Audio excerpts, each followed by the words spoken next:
Are you constantly feeling overwhelmed and behind schedule? Do you struggle to balance work, personal life, and everything in between? This video reveals proven productivity strategies to help you master time management and reclaim control of your life. You wake up with good intentions, a to-do list ready, motivation buzzing. But by the end of the day, you're exhausted, your list is longer, and you're asking yourself, where did the time go? You're not lazy. You're not broken. You're just managing your time with a ACE, broken system, one that was never designed to protect your focus, energy, or peace. Let's fix that. This book isn't another fluffy time management guide filled with recycled tips like wake up earlier or use a planner. This is a battle-tested system that helps you reclaim your time and your sanity. Prioritize like high performers do. Build unshakable routines, eliminate procrastination from the root, and create space for what actually matters. Your goals, your peace, your growth. Why this book matters now. More than ever, we live in the distraction era, where attention is currency and most people are broke. Your ability to manage your time is no longer a productivity skill. It's a survival skill. It's the difference between a life you run and a life that runs you. If you want to succeed in this modern world, in business, in career, in relationships, it all starts with mastering your time. Because mastering time is mastering your mind, energy, and purpose. Before you start, make sure to subscribe to our channel. Get more powerful audiobooks that help you become 1% better every day. Chapter 1. Own your 24. We all get the same 24 hours. Oprah, Elon Musk, you, me. So why do some people seem to get 10x more done, achieve more, and live with less stress, while others are always busy but rarely productive? The answer isn't more time. It's ownership. Most people don't manage time. Time manages them. They wake up reacting to alarms, notifications, people's demands, and problems they didn't plan for. Their day isn't designed. It's defaulted. If you want to master time management, you have to first take radical ownership of how you spend your 24. That starts now. Busy versus productive. Understanding the illusion. One of the biggest lies we tell ourselves is, I'm busy. Busy is vague. Busy is a badge. Busy feels noble. But it's often a disguise for distraction, poor boundaries, or lack of clarity. Let's break it down. Being busy means you're doing a lot. Being productive means you're doing the right things. Think about it. Have you ever had a packed day and still ended it, feeling like you accomplished nothing meaningful? That's the busy trap. You're moving, but not progressing. You're hustling, but not advancing. And the scary part? Many people live like this for years. They confuse motion with progress. Here's the mindset shift. Productivity isn't about doing more. It's about doing what matters. On purpose. The first step, radical awareness. Before we talk systems, habits, or tools, we need to look in the mirror. The truth is, most of us have no ideas where our time actually goes. We think we're productive, but when we break it down, hours slip through the cracks, like water through our fingers. We scroll Instagram while eating breakfast. We check emails real quick and lose 30 minutes. We start a task, get distracted, start another, then circle, back to the first one. Productivity whack-a-mole. This lack of awareness creates the illusion of effort, but not the results.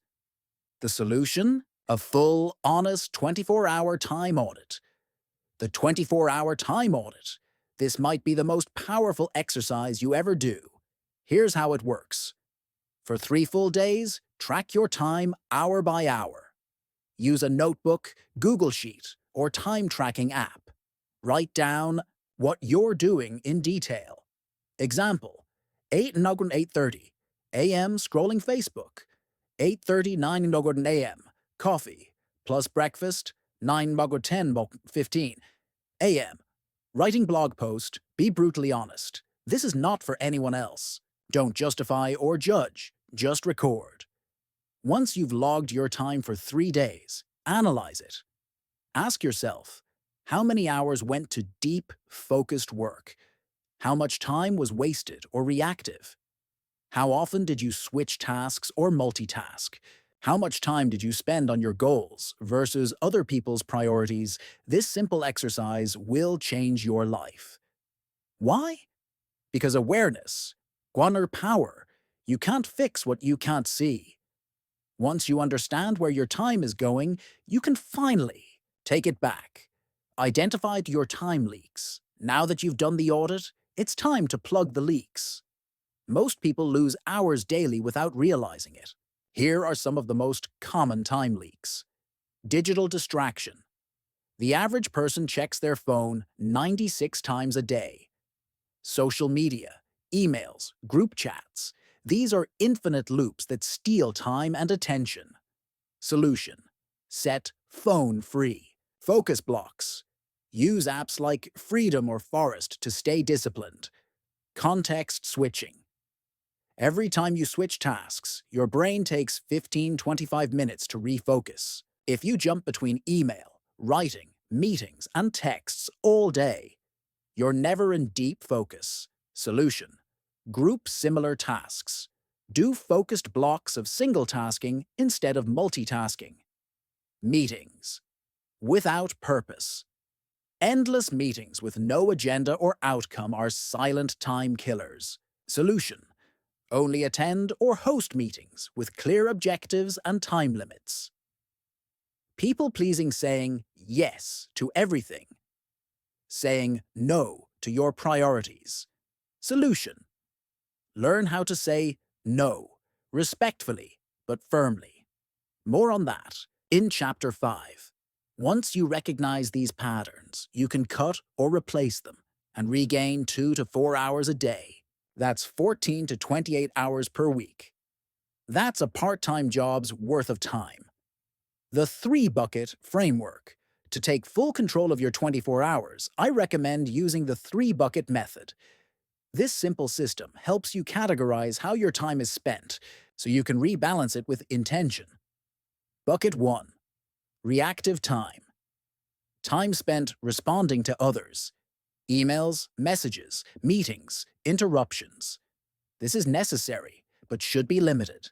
Letting this bucket overflow is how time gets hijacked. Bucket 2. Productive time. Time spent working on high-value tasks. Deep work, strategy, creation, learning. This is where growth happens. You want to expand this bucket as much as possible. Bucket 3. Restorative time. Time for sleep, rest, exercise, family, hobbies. This bucket often gets sacrificed first, but it's what fuels all others. Look at your audit and ask, which bucket is dominating your day? Which one needs more attention? Balance is not about equal time. It's about intentional time. And this model gives you the clarity to start living that way. Designing your ideal day. Now that you know how you actually spend time, let's craft how you want to spend it. The goal isn't to fill every minute. The goal is to spend more time on what truly matters and less on what doesn't. Here's a simple 3-step exercise to design your ideal day. Step 1. Define your priorities. Ask yourself, what are the 1 to 3 things that matter most in my life right now? What activities align directly with those? What's my biggest personal or professional goal this year? These become your non-negotiables.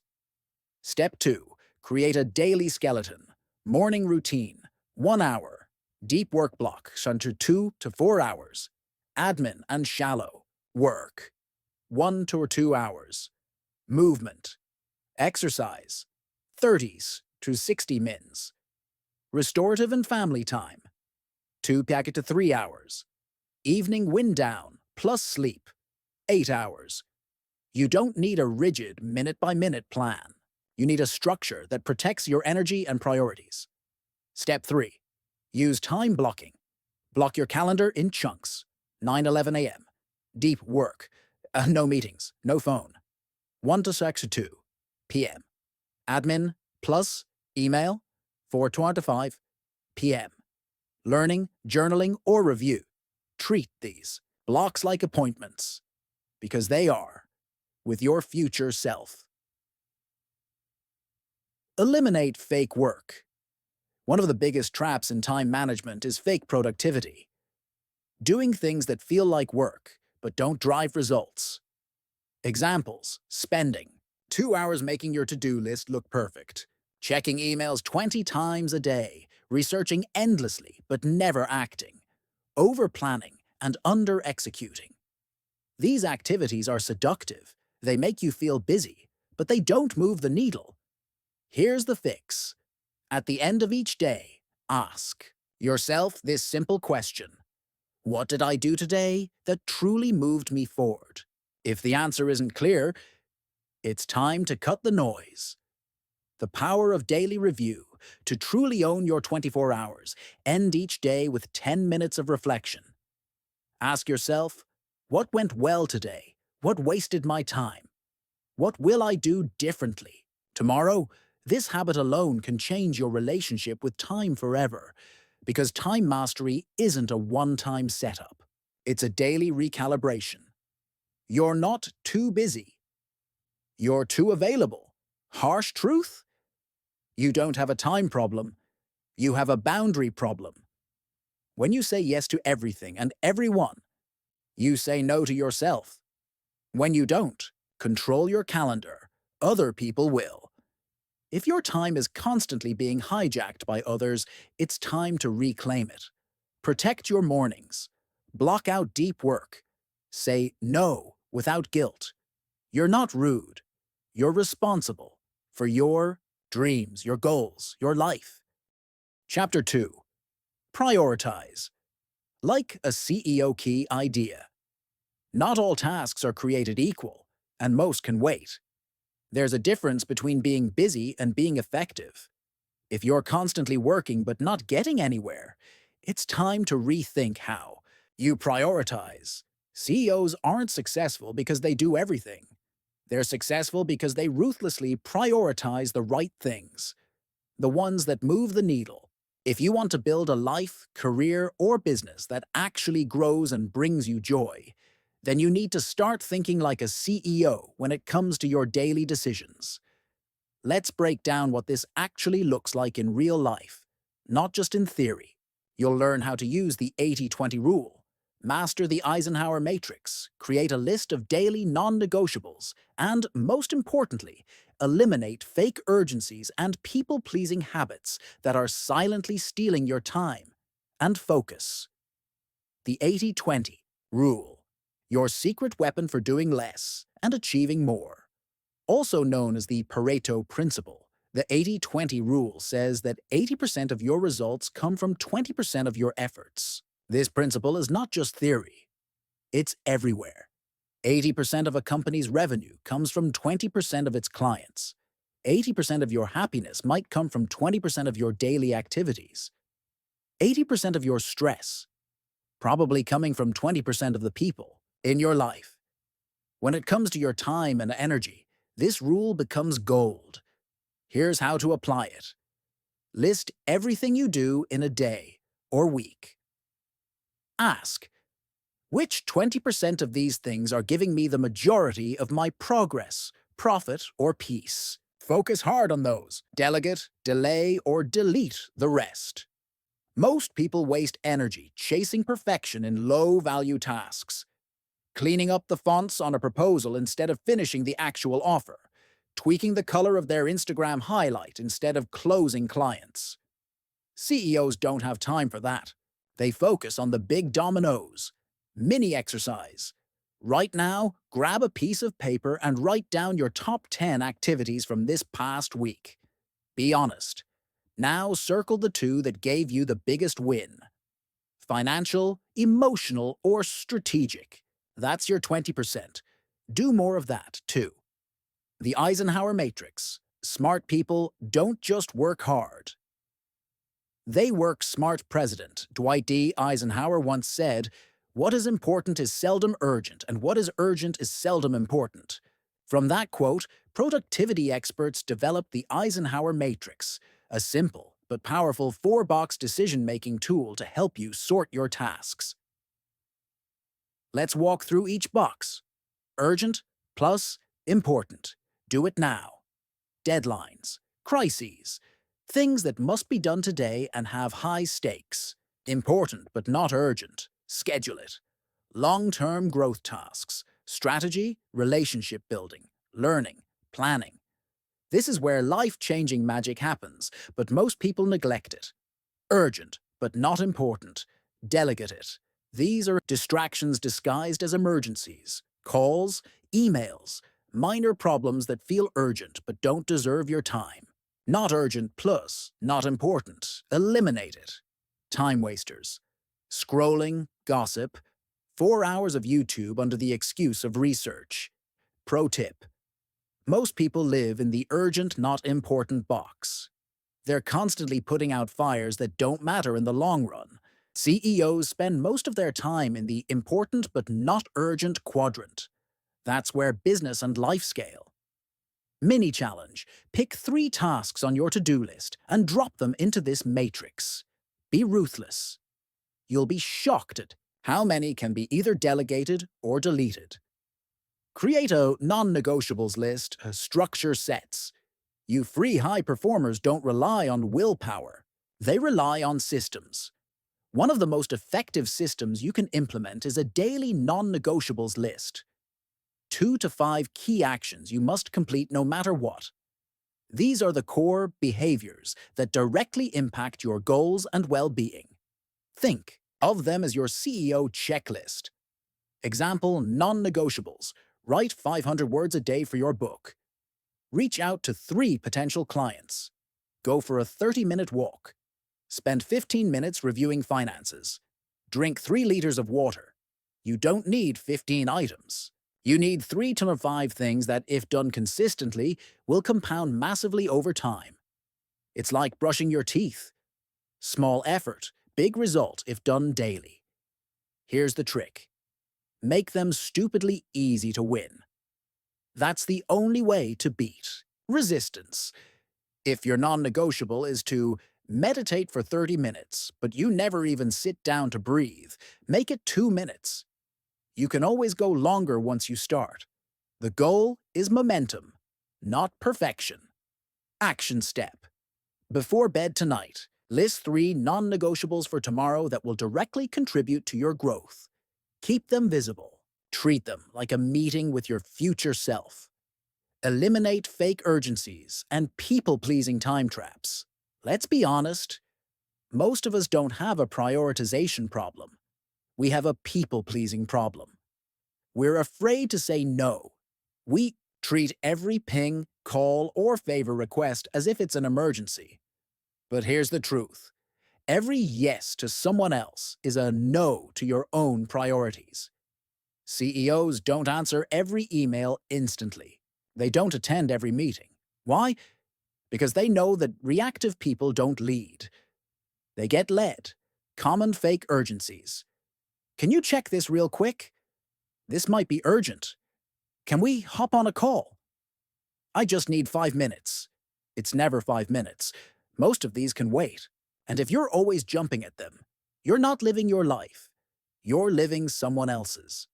How to combat this? Use autoresponders or status messages to set expectations. E.g., I check email once per day at 4 p.m. Schedule blocks of time where you are unavailable. This is your deep work zone. Get comfortable saying, "Not now, but I'll get back to you after 2 p.m. It's kind, but firm. Script to say, "No" politely. Thanks for reaching out. I'm currently focused on a few key priorities and won't be able to take this on. I hope you understand. That's it. You're not rude. You're focused. Think like a $1 million CEO. Even if you're not one yet, you don't have to. Run a company to adopt CEO thinking. You just need to value your time like it matters, because it does. Time is the only non-renewable resource you have. Every time you treat all tasks equally, you're devaluing your life. Here are some real-life CEO habits you can start practicing today.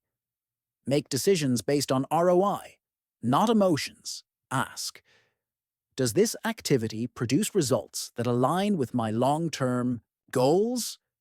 Protect your mornings like sacred ground. Most CEOs don't take meetings before 11 a.m. Why? Because the first few hours are for high-leverage work, not distractions. Outsource anything that isn't your genius zone. This could be as simple as hiring a virtual assistant for $5 an hour to book your meetings or design your Canva slides. Batch similar tasks. Don't switch between writing, calls, and errands all day. It kills your brain. Group calls together, batch emails, and protect your creative hours. Prioritization is a skill, not a personality trait. If you're thinking, this sounds great, but I'm just not an organized person, that's a lie your brain tells you to stay in its comfort zone. Prioritization is not about personality. It's about clarity, courage, and practice. Clarity to know what matters most. Courage to say no to what doesn't. Practice to keep choosing what moves you forward. Here's the mindset shift. I don't need to do everything. I need to do the right things, and I need to do them consistently. You'll start seeing your calendar differently. You'll stop apologizing for needing focus time. You'll begin treating your daily actions like investments, not chores. Chapter 3. Build a system, not a schedule. We've all heard it before. You just need to manage your time better. So you make a tight schedule. You color-code it. You set alarms. You install apps. And it works. For 3 days. Then life happens. Your motivation drops. A family emergency pops up. You feel tired. And suddenly, your beautiful schedule becomes a reminder of how undisciplined you are. The truth? Discipline isn't your problem. Systems are. What you need isn't a perfect schedule. What you need is a system, a way of working that runs even on your worst days. Why schedules fail and systems work. A schedule depends on willpower. A system removes the need for it. Think of your schedule like trying to carry water with your hands. You can do it for a short while, but eventually it slips through your fingers. A system is like carrying water in a container. It holds together even if you're not fully paying attention. Let's break that down. Schedules rely on you being perfect every day. Systems assume you're human and prepare for it. This is the mental shift that separates the people who stay consistent from those who burn out. So, if you're tired of setting goals and never following through, this chapter is your turning point. What is a system? A system is a repeatable process that makes the outcome inevitable, not optional. It's not about forcing yourself to wake up at 5 a.m. every day. It's about designing your environment, routine, and workflow so that even if you wake up at 9 a.m. feeling groggy, your day doesn't collapse. Here's how it works. System. Process. Plus. Environment plus. Identity. Let's look at each part. 1. Process. The engine that runs your day. If your day feels chaotic, it's probably because you're relying on memory or mood to decide what to do next. A process removes that uncertainty. Instead of waking up and wondering, what should I do today? You wake up and simply follow a checklist or routine. 2. Environment. Make it hard to fail. The system isn't just in your head, it's in your space. If your phone is on your desk, your system is broken. If your workspace is messy and full of distractions, your environment is working against you. Here's what a supportive environment looks like. Digital boundaries. Use focus mode. Block distracting. apps, and log out of social media during work hours. Physical triggers. Could keep a water bottle, notebook, and to-do list within reach. Visual cues. Post your top 3 goals for the day on a sticky note where you can see them. Single-purpose spaces. If possible, have a dedicated workspace only for work. Don't work from bed or your couch. Pro tip: want to drink more water? Keep it visible. Want to read more? Put your book on your pillow. Want to exercise? Sleep in your workout clothes. Design your environment so it nudges you toward success. 3. Identity: who you are. Shapes: what you do. Let's get deep for a second. Most people try to change their behavior while keeping their identity the same. I want to write more versus I am a writer. I want to wake up early versus I'm the kind of person who honors their mornings. Systems become unstoppable when they align with your identity. Ask yourself, who do I want to become? Then build a system that reinforces that identity.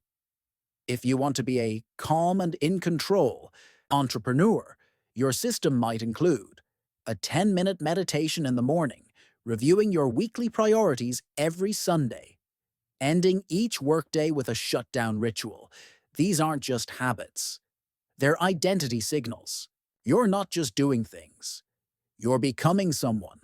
Make it foolproof. The power of automation, delegation, and elimination. No matter how good your system is, you'll have off days. You'll be tired, or sick, or just not in the mood. That's where the magic of this triad comes in. Automate. Let tech work for you. Use AutoPay for bills. Create email templates for repetitive replies. Use Notion or Google Calendar for recurring reminders. Use Do Not Disturb mode automatically during deep work hours. Automation is like hiring a tiny army of robots to help you stay consistent. Delegate. Focus only on what only you can do. If you're doing everything yourself, your system will break eventually. Hire a virtual assistant to manage emails or scheduling. Use tools like Fiverr or Upwork for tasks that drain you. Partner with someone who's great at what you're not. Remember, just because you can do it doesn't mean you should. Eliminate. Less is more. Your to-do list isn't too long. Your priority list is too wide. Ask yourself every week, what can I stop doing? What no longer aligns with my goals? What's just noise disguised as busy work? Steve Jobs once said, focus is about saying no. Delete. Cancel. Unsubscribe. That's system design too. How to design a morning routine that actually works? A powerful day starts with a powerful first hour. But we're not aiming for a perfect, Instagram-worthy morning. We're aiming for something that's repeatable and energizing. Here's a flexible structure anyone can adopt. The 5M morning routine takes 30-45 minutes. Mindfulness, 5 min. Breathwork or meditation. Movement, 5-10 min. Stretch, walk, or light workout. Mind dump, 5 min. Journal or plan top 3 tasks. Motivation, 5 to 10 min. Read or listen to something inspiring. Momentum, 10 plus min. Start your first task, even for 10 mins. The goal isn't to check off a list. The goal is to build momentum. Once you get moving, the rest of the day flows easier. Real-life system. On your worst day, it still works. Let's say you wake up late, you're tired, maybe a bit overwhelmed. But because you've built a system, here's what still happens. Your calendar reminds you what to focus on first. Your environment is already clean and ready. Your top 3 priorities are written down from yesterday. Your phone stays off until 11 a.m. because it's set to focus mode. Your brain knows. Deep work comes before email. That's the power of a good system. It's not about being perfect. It's about being prepared. System review. Tweak weekly, not daily. You don't need to overhaul your system every time you feel stuck. Just review it weekly. What's working? What felt forced? What small tweak would make next week easier? Every Sunday, spend 15 minutes reviewing and resetting. Success isn't built in giant leaps. It's built in small, consistent improvements. Chapter 4. Kill procrastination at the root. You sit down to work. You open your laptop. You tell yourself, just 5 minutes on YouTube. 3 hours later, you've watched 12 videos, checked Instagram twice, and added a random book to your cart. But the work you meant to do? Still untouched. Sound familiar? You're not lazy, you're not stupid, and you definitely don't have a discipline problem. What you have is a procrastination problem. And you're not alone. We all struggle with it. Even high performers, even productivity gurus. But here's the truth. Procrastination isn't a time management issue. It's an emotional issue. In this chapter, we'll dig deep into the psychology behind procrastination, then give you practical tools to crush it. Not by forcing yourself to try harder, but by rewiring how you think, plan, and take action. Let's kill procrastination, not just for today, but for life. The real reason you procrastinate, it's not laziness. Most people think procrastination means, I don't feel like doing it.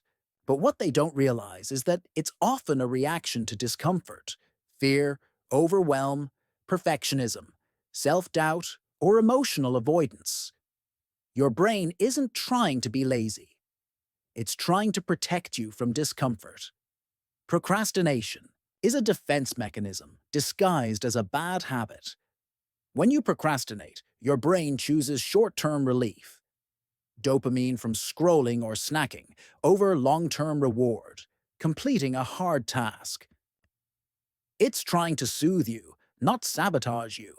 Let's look at a few hidden emotional triggers behind procrastination. Fear of failure. You avoid starting because, what if I suck? So you delay and delay until the deadline forces you to start in panic mode. 2. Fear of success. What if I actually succeed, and then people expect more from me? Success means pressure, so we subconsciously avoid it. Perfectionism. You think, I need to do this perfectly, which makes starting feel impossible, so you never begin. Overwhelm. The task feels too big, too vague, too unstructured. So your brain shuts down. Identity dissonance. You say, I'm not the type of person who's productive. So your actions follow your identity. Understanding this is the first step to killing procrastination. It's not just about trying harder, it's about feeling safer. Let's now move to practical strategies to overcome this for good. The 5-second rule. Destroy hesitation. Before it grows, here's a simple but powerful trick, created by author Mel Robbins, called the 5-second rule. If you feel an instinct to act on a goal, you must move within 5 seconds or your brain will kill it. Your brain has a built-in hesitation reflex. If you hesitate too long, your mind fills with excuses, fears, and distractions. But if you act fast, within 5 seconds, you interrupt the procrastination loop. Here's how to use it. You feel the urge to start writing. Count down 5, 4, 3, 2, 1, and open Google Docs. You know you should get out of bed? 5, 4, 3, 2, 1, and stand up. You want to record a video? 5, 4, 3, 2, 1, and hit record. Even if it's messy, you don't need motivation. You need movement. Action kills fear. Action builds momentum. Break goals into micro-commitments. Big tasks overwhelm the brain. When you tell yourself, I need to write a 30-page report, your brain goes, no thanks. That sounds painful. But if you say, I'm just going, To open my laptop and write one sentence, it feels manageable. And once you start, momentum carries you forward. Temptation bundling, turn boring into addictive. Let's face it, some tasks are just boring. Cleaning, studying, data entry, writing emails, you know it's important. But your brain craves fun, dopamine. So give it both. Temptation bundling? Pair a have-to task with a want-to reward. Examples: only listen to your favorite podcast while doing laundry. Only drink your favorite coffee when doing deep work. Only watch Netflix while on the treadmill. Only check social media after completing a 25-minute work block.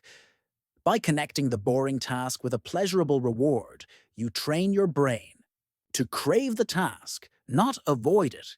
It's like putting broccoli inside a burger. You still get the nutrients, but your brain thinks it's getting a treat. Defend against the procrastination. Loop procrastination doesn't happen in isolation. It follows a pattern. Trigger: you think of a hard task. Discomfort, fear, pressure, doubt, kicks, in avoidance. You check your phone, eat, scroll, guilt. You feel bad for not starting. Repeat, you procrastinate more to avoid guilt to break the loop. You must defend at each point, before the trigger. Create clear priorities and structure. During the discomfort, use micro-commitments. Plus, 5-second rule. After the avoidance, forgive yourself fast. Reset quickly. One bad hour doesn't need to ruin your day. One bad day doesn't need to ruin your week. Start again. Every moment is a new beginning. Rewire your brain with the 2-minute rule. Another powerful hack is James Clear's 2-minute rule from Atomic Habits. When you start a new habit, it should take less than 2 minutes to do. This lowers friction so low that even your laziest self can't resist. Want to start reading? Just open the book and read one paragraph. Want to start writing? Just write one sentence. Want to meditate?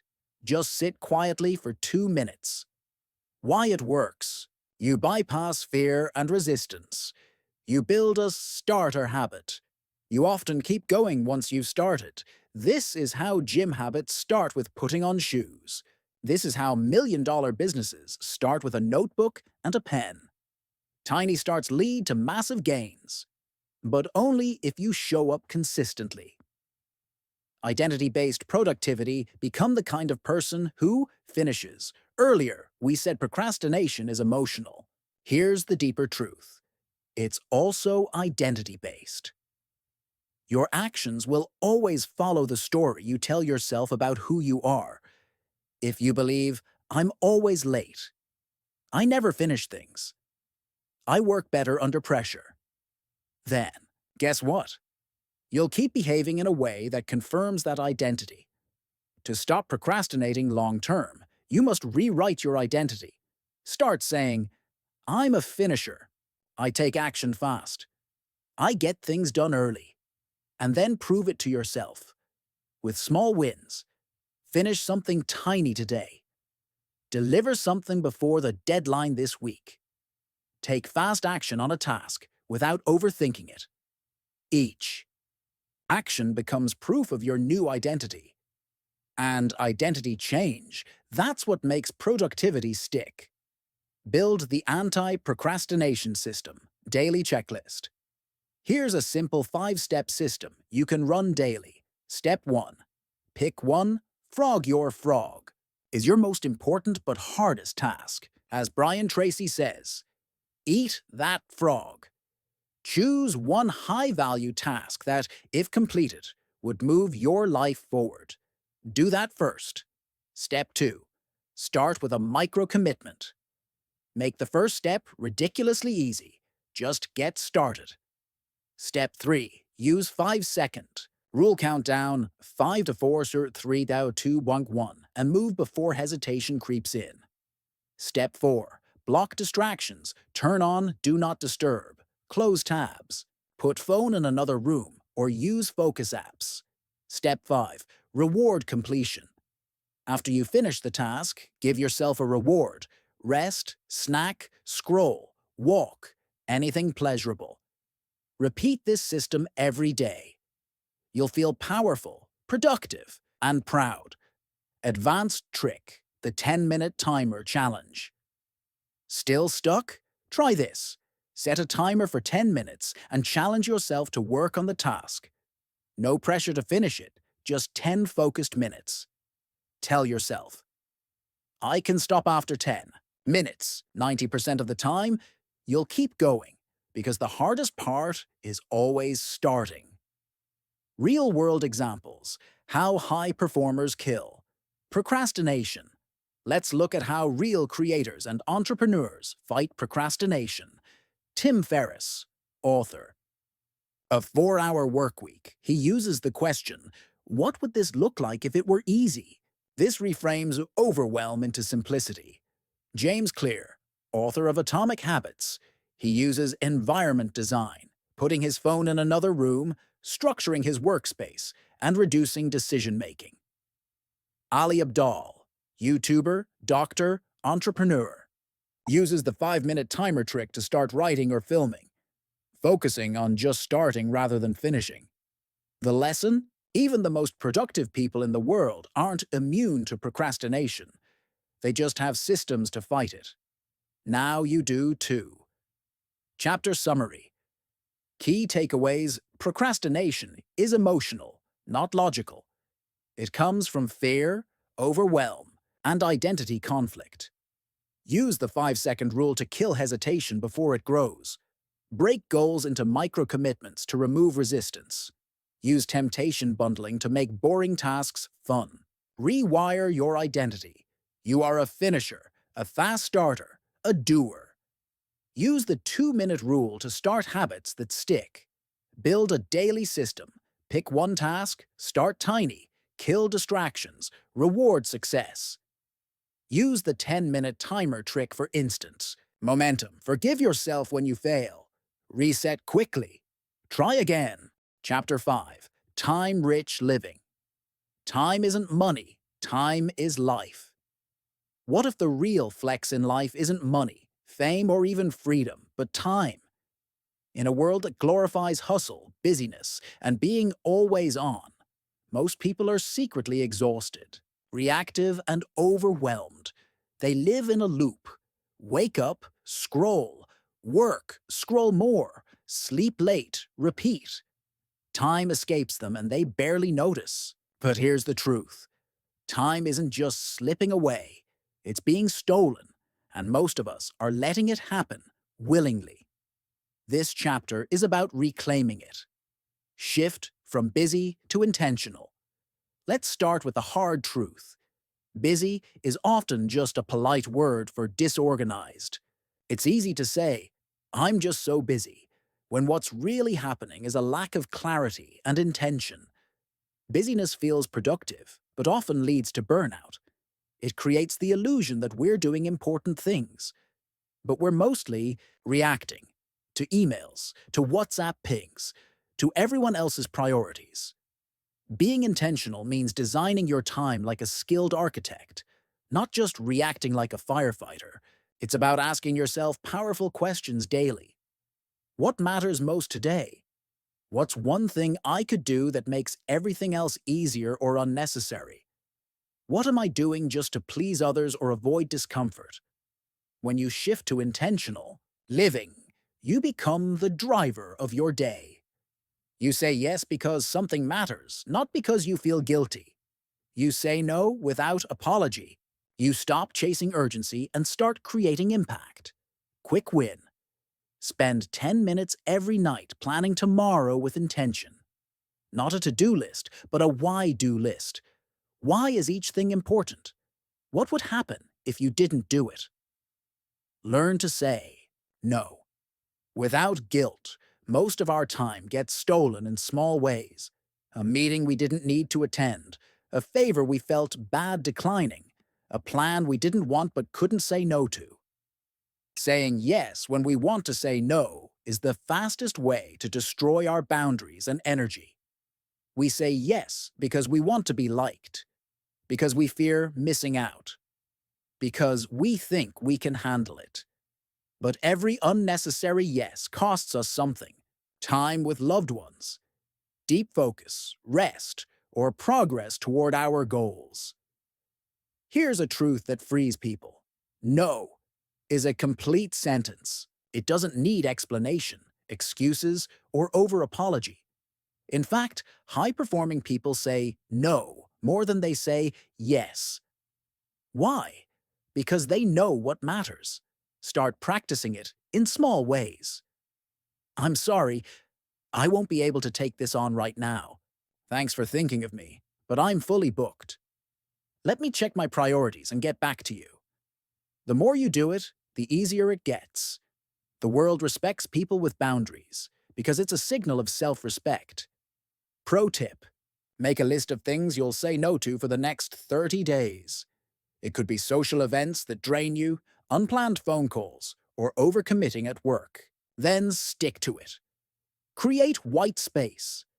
Rest, reflect, recharge. If your calendar looks like a Jenga tower, something is going to crash. White space, unscheduled time, isn't lazy. It's life-giving. It's where breakthroughs happen. Creativity breathes. Reflection surfaces. Healing begins. When your mind isn't under constant attack from noise, you finally start to think clearly. Imagine your brain as a garden. If it's constantly being stomped on with tasks, messages, and notifications, nothing grows. But give it rest, and ideas bloom. We often overvalue doing and undervalue being. But think about it. Have you ever had a great idea while stuck in back-to-back meetings? Probably not.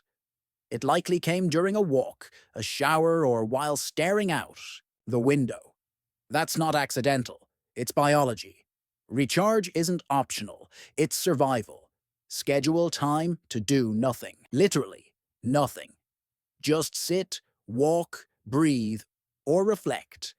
Let your nervous system reset. These pauses aren't just luxuries. They're force multipliers. White space ideas. One slow morning a week. No alarms, no screens. Just calm. Solo walk without podcasts or music. Let your brain wander. Journaling 10 minutes before bed. What went well? What didn't? Craft a weekly review system that guarantees growth. Let's face it, most people live 52 identical weeks and call it a year. They don't grow, they repeat. Growth doesn't happen by chance. It happens through review, reflection, and refinement. A weekly review is like checking the GPS of your life. Are you heading in the right direction? Are you making progress or just motion? Here's a simple, powerful weekly review system. Step 1. Review the past week. What were the 3 wins of the week? What drained your energy or focus? What did you learn about yourself or your process? Step 2. Measure what matters. How many focused hours did you actually get? Did your time align with your priorities or someone else's? Did you protect time for your health, relationships, and goals? Step 3. Adjust and plan. What will you remove next week to make space? What one big thing will you focus on next week? What boundaries need strengthening? This 30-minute ritual once a week will outperform any time management hack you'll find online. Why? Because it turns experience into wisdom. Bonus tip: use a tool or notebook to track your weekly reviews. Over time, patterns will emerge: what works, what doesn't, and where your time leaks are hiding. The hidden cost of not living time. Rich, let's talk about regret. A study by palliative care nurse Bronnie Ware found that the #1 regret of dying people was, "I wish I'd had the courage to live a life true to myself, not the life others expected of me." That regret isn't about money or career. It's about time. Time spent people-pleasing. time lost to meaningless work, time sacrificed chasing validation. Time-rich living is about protecting your future from that regret. It's a rebellion against wasting your life on autopilot. Here's a gut check.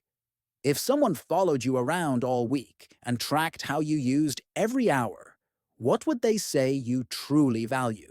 Do your actions match your intentions? Time-rich lazy. It means living by design, not default. There's a myth that having white space or free time is a sign of laziness. But that's just a leftover belief from the industrial age when worth was measured by output. In today's world, it's the deep thinkers, the focused creators, and the calm minds that win, not the busy ones. The top 1% don't just have more money, they often have more time. They've built systems, made clear choices, and designed lives that protect their time like treasure. You don't need to be a millionaire to live time-rich. You need to be intentional. That's it. That's the unlock. Real-life example. The calendar cleanse. Technique. One of the most life-changing exercises you can do is a calendar cleanse. Here's how. Pull up your calendar from last week. Go through every meeting, task, and commitment. Label them. Plus, energizing, meaningful, or aligned with goals. Draining, unnecessary, or reactive. Ask, how can I delete, delegate, or decline the Son's events? Do this once a month and watch your life transform. You'll move from scattered and stressed to clear and powerful. Design your ideal week, your time budget. Just like we budget money, we should budget time. Because let's be honest, most of us wouldn't let someone take our $5,000 from our wallet without asking, but we give away 5 hours of our day like it's nothing. Design your ideal week using simple blocks, focus blocks, deep work, no distractions, admin blocks, email, errands, meetings, recharge blocks, walks, reading, rest, relationship blocks, family, friends, connection. Visualize it, plan for it, then protect it fiercely. It won't be perfect every week, but you'll get better over time. Time-rich living. Life-rich living. This chapter isn't about productivity hacks or working faster. It's about slowing down enough to live intentionally. It's about having the courage to say, I won't fill my calendar with things that don't matter. I'll protect my time like my most valuable resource, because it is. I'll design a life I don't need to escape from. Time-rich living is a revolution. It's quiet. It doesn't shout. It doesn't flex. But it feels like peace, like clarity, like power. And in a world of noise, that's the ultimate luxury. Chapter outcome. By now you should be able to identify your biggest time leaks. Start saying no without guilt or fear. Create white space in your day and week for clarity and creativity. Build a weekly review system that turns experience into progress. Begin designing your week around what truly matters. This isn't just a time management lesson, it's a life philosophy. When you master your time, you master your life. And when you live time-rich, you live regret-poor. Let others chase urgency. Let others confuse busyness with progress. You're building a life that's full of time, joy, meaning, and freedom. Because time isn't money. Time is everything.